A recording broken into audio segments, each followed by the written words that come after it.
Well, good evening and welcome back to Rainbow Investing, where we examine a spectrum of ideas to increase your long-term wealth.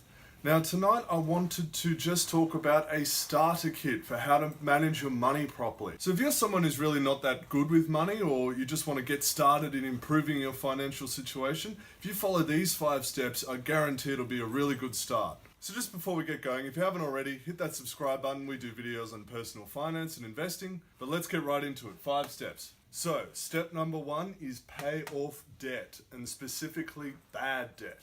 So what is bad debt? So when I say bad debt, I mean any debt that's attached to an asset that isn't increasing in value.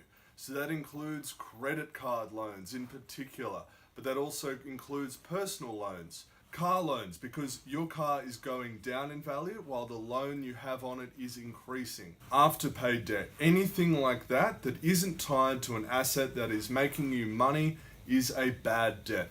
So the first step towards any financial plan is paying off bad debt.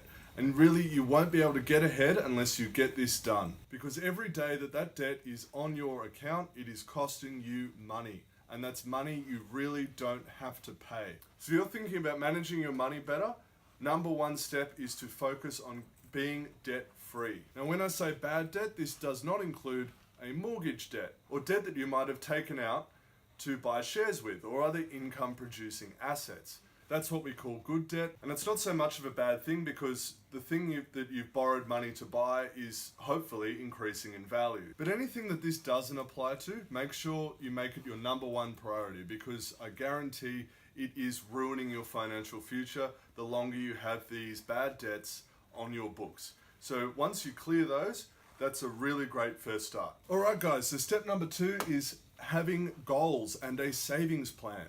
So this doesn't have to be a big deal. Maybe a goal for you is you might want to buy your first house before you're 30, or you might want to set up a share portfolio, or any goal really. But as long as you have a goal and you have a savings plan so you can work towards it, gives you a nice direction, gives you a goal that you can tick off and say, once you've reached it, I've done it. That's what personal finance is all about, is having goals, reaching them, and feeling proud of yourself, because some of these goals are really hard. Saving up for your first home is really hard. Getting started in investing is really hard. And to reach those goals, you're going to need to make sure that your income is greater than your expenses and that you're saving the surplus.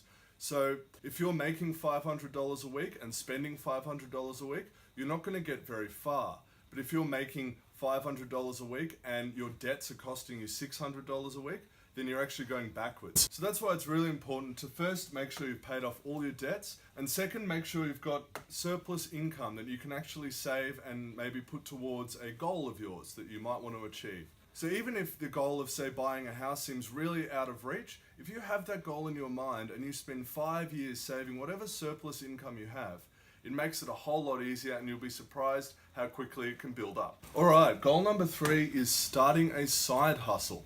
And what I mean by this is really having more than one source of income. And there are a couple of benefits to this. The first is that you're obviously getting more money in and you can save more to put towards your goals. But the second is that, say if you lose your job, a lot of people are really devastated by this because it's their only source of income. As soon as the money dries up from that one job, you're really in a bad financial place, and you'll have to immediately start digging out of whatever savings you have. And if you don't have any savings, that's when people often get into a lot of debt. So even if it's a small side hustle, I think it's a really good idea to just start another stream of income that you might have, just to give you that bit of edge in your finances and to make sure that you're protected in case of a recession or something, and you may lose your job along with a lot of other people. So having that in place is quite an important step, and I think it will really serve you well if you're serious about getting on top of your money. So maybe just have a think about something you're good at or you're passionate about, and ways that you can turn that into, even if it's a small source of income, just a side hustle. Okay, maybe if you really love dogs, you can do some dog walking around your neighborhood. I know a lot of people, that's a really good way to make some extra money. If you love being around kids, maybe think about babysitting or tutoring, after school care, anything like that. Anything that can get you just a few extra dollars at the end of the week is a really good start. Alright, goal number 4 is fix your super. Now I know this is probably a bit of a turn off for most of you, but it's a really important issue. And if you've been hearing stuff coming from the Royal Commission lately, that's exactly why. So here's the problem with super. Say you get your first job when you're 17 and you work there for a year. And then you graduate high school and you get a slightly better job. And then you work that for a few years or maybe until you've finished uni or something, and then you get your first full-time job. It's extremely likely that even by the time you get your first full-time job when you're 21, 22, 23, whatever, that you already have 3 separate super funds, each with a little bit of super left over from your previous jobs. And with a super fund, the super fund will charge you for keeping your money in there. And they'll usually do this every year. So what they'll do is take a certain amount of money out of your super fund as a fee for holding it for you. So if you've got 3 or 4 or 5 super funds, instead of one fund taking 1 fee out every year, you've got 5 funds taking 5 lots of fees out of each of your super accounts. And that will cost you 5 times as much, obviously. Now this is a really big issue because it can really drain your money. If you've got all your money in one super fund, you'll be far, far, far better off in retirement because your money will have more time to compound. And I've made videos about compound interest, so if you've seen those, you'll know how important it is to make sure you get the full power of that compounding as early as possible.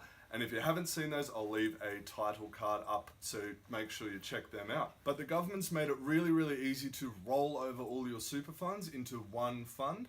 So all you need to do is go to the ATO website and it'll show you how to do that. It'll seriously take like 10 minutes.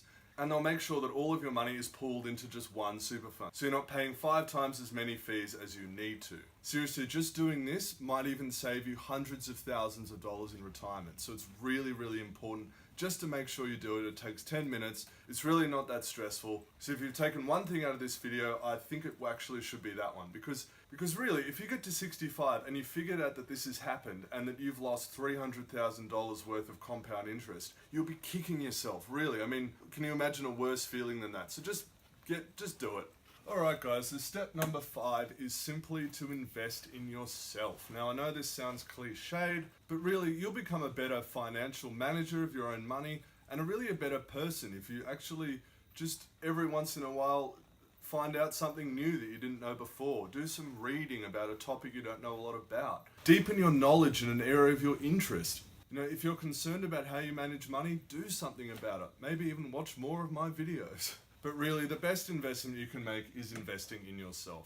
And you'll find that it's really, really helpful across a whole range of aspects in your life if you just never stop learning. You know, there's an infinite amount of interesting topics and people and things just to have a read about, or watch movies about, or even hear about. So there you have it guys, this is my last step. Never stop learning and always keep investing in yourself, always trying to learn something new. Alright guys, there you have it, my 5-step starter kit for your personal finance.